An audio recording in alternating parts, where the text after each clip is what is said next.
Now you're probably going to be adding images to your document at some point. So one of the things I need to emphasize about what you should never do with images is drag and drop an image into Word, because when you do, Word is likely going to establish a link between the image in the document and the original. And if you then export or publish your document as a PDF, then the chances are that it will just insert the link and not the image. So that's never a good idea. What is a good idea is to use Word's functionality. And to do that, we click on the Insert tab, and then we click on the Pictures button, and then the Word dialog, the Insert Picture dialog will open, and it will default to your Pictures folder. Now I have the image I want to insert in my folder here, and then all I do is left click to select, and then I have Insert. Now as you can see, there's a drop down arrow here. And then if you click on that, it will say Insert, Link to File, Insert, and Link. So those are the options it will give you. And if you don't insert as I'm showing you, then there's a chance that you're going to get this bottom one, Insert and Link, or Link to File, or whatever, okay? So like I say, sorry, I didn't mean to click on that. So I would just click on Insert. And what Word will do is the dialog box will close, and the picture will be inserted where your cursor is. And there's my picture of my two dogs. Odie's on the chair, and Kira's the one looking back and looking guilty, like I've just interrupted a meeting or something. Now, two things you'll notice here. One is the image is fitting the page, okay, or as near as, or certainly fitting the left and right margins of the page. And it's a little larger than I anticipated before I inserted the image. So what I want to do is I actually want to look at the size of the image itself. Now, as soon as I inserted this picture and that the picture is selected, this Picture Tools Formatting tab appeared with all these picture options. Now, I'm not going to go into these. You can explore these at your leisure. Just remember, you have this undo and you have this redo button, okay? So you explore, play about with it. You're not going to destroy the original image on your computer. Just have a play around with them. For example, if I mouse over these picture styles, this is what's going to happen to my image. Word's going to play about with it and mess about with it and so on and so forth. But my image is too big, so I want to know what's going on. And to do this, what I can do is I can right-click on the image, and then my drop-down or my Actions menu appears. And at the bottom here, or one up from the bottom, I have Size and Position. And as soon as I click on that, I get the Layout dialog with the Size tab displayed. And if I look down here, it tells me my image is actually 84% of the actual size. So what this is telling me is Word has compressed this to fit it on the page. And the reason why it's compressed it is because the way I've inserted it is Word will keep it to the margins. Okay?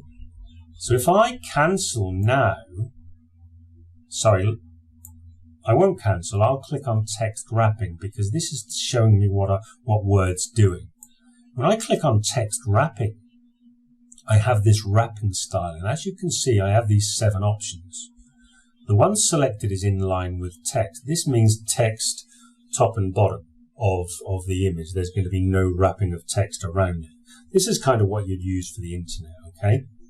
And then we have square and we have tight, and as I click on these different wrap text options or positioning in relation to the text, distance from the text appear. Now I can select them. Sometimes I get these options, other times I don't.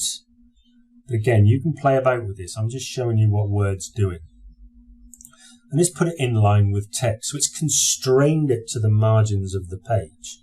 However, if I select in front of text and then click on OK, what it's going to do is it's going to move the picture in front of the text. And as soon as I did that, look what happened.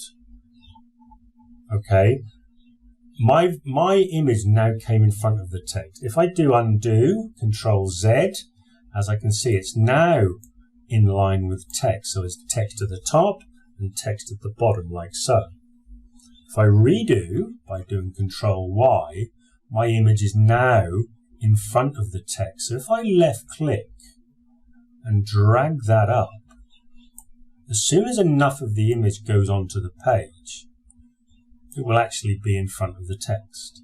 Similarly, if I right click, select wrap text and do behind text, look what happens. It's gone behind the text.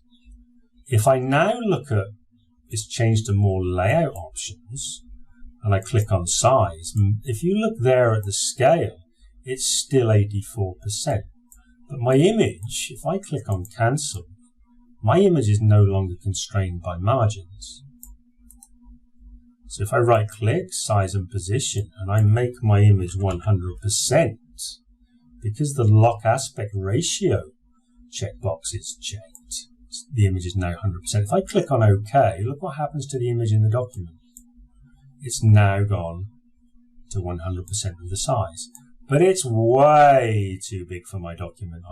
It's way too big. So what I would need to do is actually reduce the image in my image editing program like Photoshop or Affinity or even Paint, is reduce it to the size that I want it to be. That's what I would do. Okay, so what size do I want it to be? Because at the moment I don't know. Well, what we can do is we can use Word to help us. So I'm going to resize by left clicking on the drag handle, and then I'm going to just drag it down to whatever size that I actually want for my document. Now, because it's in front of text, the text isn't going to move. But let's say I want to insert it in this paragraph here. And I want it to be, that's how big I want it to be. Okay, so then I right click, I do size and position. I can see that's 29% of the original size now. And I change text wrapping, let me make that square. Now I click on OK. Now I know my image now needs to be, or it was 29%, I'm making it even smaller. And then I'm just going to position it there. Wonderful. So now with my original image, if I right click and do size and position, I now need to scale my original image from 100% down to 23%. And then, if I right click, change picture from file, and then reinsert that smaller image, it will be inserted at 100%. And the reason why we do that is for our Word document file size.